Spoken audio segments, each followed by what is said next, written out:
Whoever is watching this in high school and college, I can guarantee 90% of you will end up caving. Hey guys, it's Lizzie. So this video is how to stay a virgin in high school, college, and beyond. I'm 24, so I'm making this video for people who are younger than me, who actually want to save sex for marriage. Even though you want that and believe that and feel strongly about that, does not mean it will happen. What I've experienced over the past 5-6 years is that 97% of all the Christians I know who are really serious about their faith, grew up Christian, really involved in their churches, the vast majority of these people ended up caving, having sex with their boyfriend or girlfriend. And I've talked to all of these people, and a majority of them completely regret that it happened. What if I made up my mind to rely on you?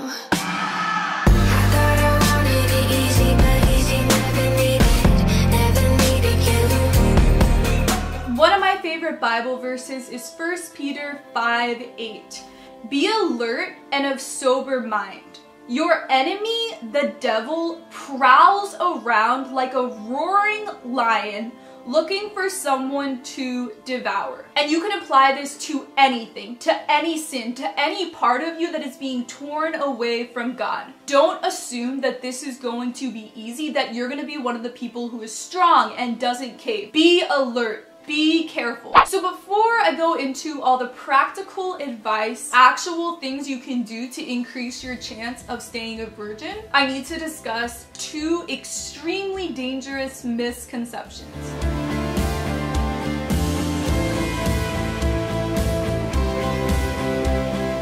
So the first misconception is that virginity is a physical thing. So many people have this idea that if they've already had sex, there's no point in going back to being celibate because they've already had sex. And this was a really strong belief in the Roman Empire that Christians argued against. In City of God, St. Augustine condemns this belief where if a woman was raped, she committed suicide because she was no longer a virgin and no longer valuable. And so Augustine attacks this idea, and he says that virginity and celibacy, it's not physical. It's not something that someone takes away from you, but it's something that you are choosing to do. And it's a choice every single day. I've told this to friends, but I believe that it is so much stronger, so much more morally excellent if you were having sex in your relationship and then you stopped and created those boundaries again. And in the prodigal of the lost son parable, I'm not saying that any of you are lost from God, but the point at the end of the story where they're throwing this celebration for someone who is straying from God and then came back, there is more rejoicing in heaven. Angels are rejoicing when you strayed in one area and then come back to trusting God.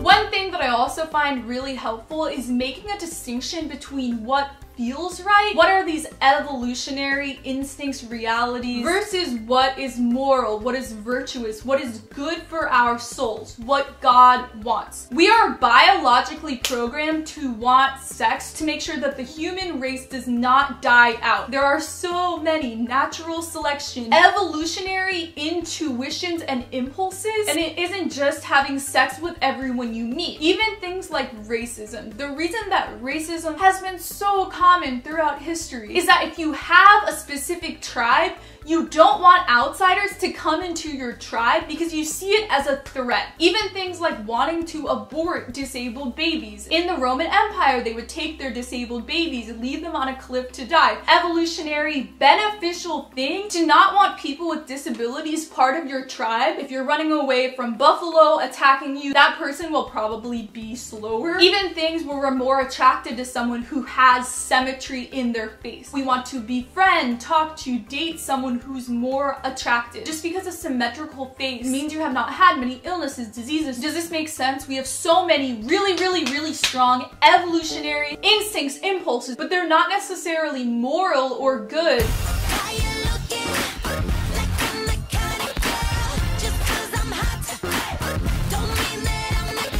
Another really important thing, understanding why Christianity teaches to only have sex in marriage. God has actual reasons. The church has actual reasons. There are objective sociological findings of how this is beneficial for all of society. Women who only had sex with their husbands only had a 5% chance of divorce. Having only one additional sexual partner before marriage increases your chance of divorce up to 20%. 2 sexual partners before marriage, 30%. I've made several videos talking about Christian sexual ethics, and so just being aware of all of these arguments, why the church teaches what it does, educate yourself as much as possible. That will just set you up to have good counter arguments to any of your friends or your significant other. Had my heart beat underneath your stone cold fingers on me. Can't believe I called this love. The first thing that is extremely common, even with people who you're in a relationship with, is that one person is pressuring the other person into sex, pressuring them to go further than what they want. Leave the relationship, break up with them. I've even had friends tell me that they didn't really want to lose their virginity, but the guy kind of wanted to, so they felt like they couldn't really say no. I woke up today and looked myself in the mirror. Said it's time to get out. No, nothing's ever been clearer. This has happened to so many of my guy friends, so many of my female friends. If you are making out with someone, flirting with someone, talking to someone, dating someone, and you've said that you're celibate and they keep arguing, pushing, stop talking to them, stop dating them, stop flirting with them, stop being alone with them in your room at night, stop making out with them. It's not chill. Just like the 1 Peter verse says, the devil is prowling around like a roaring lion. Be alert. Yeah, for that I say thank you. Next, thank you. Next, thank you. Another verse so amazing relating to this, 1 Corinthians 10:23. I have the right to do anything you say, but not everything is beneficial. I have the right to do anything, but not everything is constructive. And so technically, a lot of things are not a sin. Hanging out with someone in their apartment late at night, cuddling with someone in bed when you're watching a movie, different specifics of physical in a relationship that are clearly, objectively not sex, not oral sex. Just because it's okay, just because it's not sinful, doesn't mean that it's wise, that it's a good thing to do, that it will set you up towards purity. And so stop thinking about it as what is allowed, what is not allowed, what freedom do I have, what am I not supposed to do? Instead, think of what is beneficial, what will contribute towards you living for God.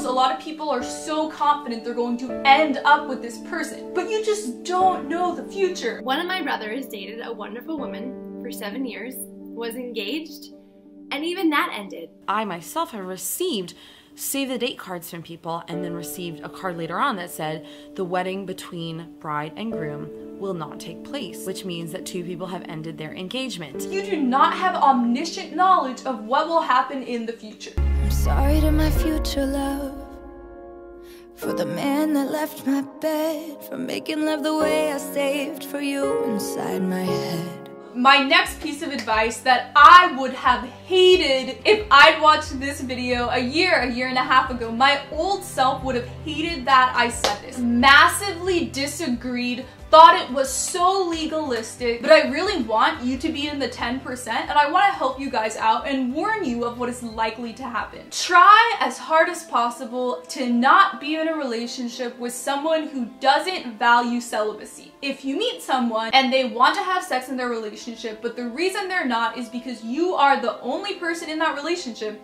who wants to stay a virgin until marriage. I was so naive before, and I believe so strongly that it's easy, that it's possible. The reason so many of my friends caved, it was usually the girl who was more serious about staying a virgin, being celibate, and then her boyfriend would be less religious, agnostic, not really care. Eventually, the person with more physical boundaries will cave to the person with less physical boundaries. The best metaphor I have to describe this is, imagine you're at the top of a waterfall, and you know how there's the two bars on the waterfall, you're holding on to the bars and then your legs are like this. And then when you let go of the bars, you fall down the waterfall. So if you are a Christian or you want to stay a virgin until marriage, you are holding on really strongly to that bar. And then you're also holding hands with the person who would have sex in the relationship. So if you let go, you will be pulled down the water slide. It's up to you. Even though they will not disrespect you, not argue with you about it, they won't like pull you so hard that you let go. Wait a year and a half, wait 2 years. The current is so strong, and so you'll start second guessing yourself, come up with creative interpretations of the Bible where it's okay to have sex in a dating relationship. Because of these really, really strong evolutionary instincts to reproduce, that will manipulate your mind to believe that you're rationally coming to this conclusion. Christian relationship, or a relationship with people of any religion where both people come into the relationship wanting to remain celibate. You're holding on to one of the bars at the waterfall, you're holding hands with the person you're in a relationship with, and they are also holding on to the bar. So there's this water slide current so strong, and you're both holding on and you're both holding hands. What will happen? And even just in the moment when you're making out, someone may loosen their grasp or completely let go, but then they're still holding on to the other person who believes so strongly to save sex for marriage. If that happens, they can be like, stop, stop, I got you, hold on to it again. If one of you loses control, the other person is still holding on, and you can keep each other accountable. There's a waterfall current. We were created, ingrained to have sex, to reproduce. And so of course it's gonna be really, really, really hard. Of course there will be all this self-deception to cave, but if you can be with someone who's also holding on just as hard as you are, you're so much more likely to be in the 10%. And I hate that I have to be so intense and black and white in explaining this, but all I'm saying is at the beginning of the relationship, ask the other person, what are your ideas about boundaries? And just have the expectation that eventually you're going to match their boundary. It has even happened to me, not Trevor, and not anything even close to having sex, but I've had very conservative fundamentalist boundaries, and because I was with someone who was more chill about physical boundaries, unknowingly, without even trying to, I became more liberal with my physical boundaries because the person I was with was like that.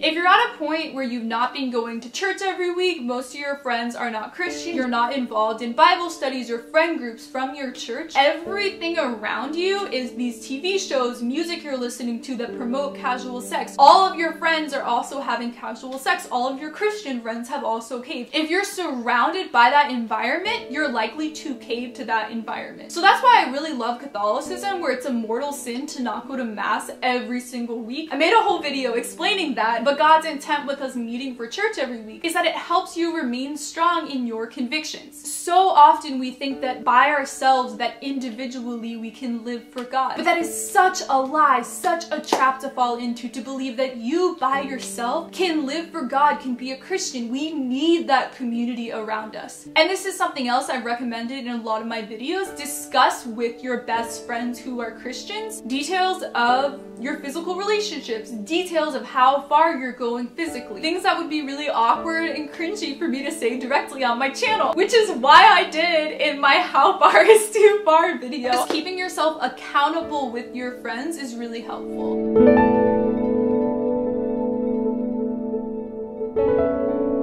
Some other things that contribute to this. The way I grew up, we did not watch TV. I did not listen to a ton of secular music. We didn't watch a lot of movies. To this day, I rarely ever watch movies or watch TV. I'm not at all saying we shouldn't listen to music, we shouldn't watch movies, we shouldn't watch TV. But I think part of the reason that it's been a lot easier for me to remain a virgin is because I was not subtly influenced by our culture. I think we don't even realize how powerful music is. I was at an Orthodox Bible study once. It was challenging us, can you recognize Jesus' voice? Are you listening to Jesus' voice throughout the day? What are you exposing yourself to? What are you listening to? And so if you spend a lot of time listening to music that's constantly talking about sex in a really casual way if you're watching a lot of TV shows, movies, where there's a couple in the show and they end up having sex after knowing each other for a short period of time. If you're exposing your mind to all of these things, of course it will subtly influence the way you think about sex. I did not start listening to a lot of secular music or really watching TV at all until I was in college, maybe when I was 16, 17 as well. But I'm really grateful to myself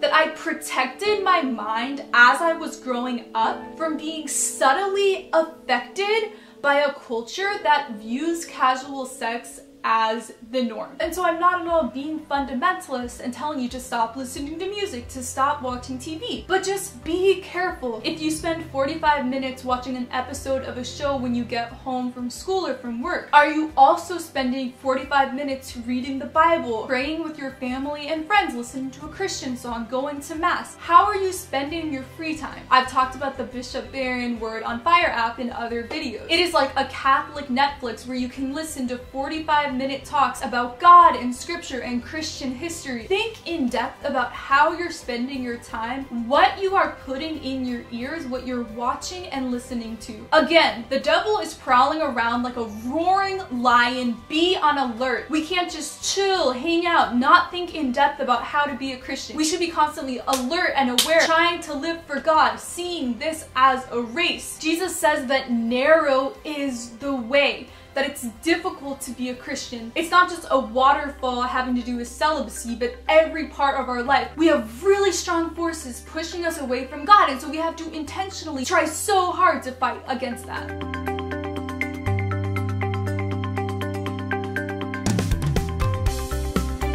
And the way to best understand sexual ethics is that it's less about what is best for your situation in the moment. A lot of people come up with exceptions. I'm using birth control with my boyfriend. I'm not going to get pregnant out of wedlock. I think we are going to end up with each other someday. For our individual situation, it's fine. It's not about what feels right, what you believe is good in the moment for your situation. God cares so much about what is good collectively for all of society. Because we have so much casual sex, we have a really high abortion rate, and we have an even higher amount of children being raised by a single parent. We have a world right now where everyone has access to birth control, but we still have this really high abortion rate, this really high rate of people getting pregnant out of wedlock, children in single family homes. It's so harmful for children to not grow up with both of their parents. There's so many stats where especially guys who grow up without a father, they're more likely to commit crimes, to start doing drugs, to act out in school, to not go to college. So if people start being exceptions and having sex in individual relationships, then it encourages this idea that sex is only for unity in the relationship, only for pleasure, rather than also being about having children, having a stable home for children. And so yes, in your individual situation, you might think, I'm using an IVF, we're not gonna get pregnant. I take my birth control every day. I'm not gonna have to get an abortion. I'm not gonna have a kid outside of marriage. I know we're gonna eventually get married. Why should we not be able to have sex? God does not care as much about your individual situation. He cares about long-term, what is best for you, what is best for everyone. So I hope that this really helps to understand that just because it's this strong instinct and impulse, you choosing to not have sex with your girlfriend or with your boyfriend, you are helping create a culture where sex is seen as being not just pleasure, unity in the relationship, but also being for having children. By choosing to be celibate until marriage, you are contributing to more children being born in a home where both parents have made a life commitment to raise children together. Also, I've made several videos talking about Christian sexual ethics, 5 reasons to stay a virgin until marriage, in which I talked about neurotransmitters, how you're so much more likely to get divorced if you have sex before marriage, all these stats and effects on society. And then the other video I've made is just a biblical exegesis of sex and marriage and the church, all of that. And so I have an entire playlist about sexual ethics that's going to be at the end. I love you guys so much, and I will see you in my next video. Bye!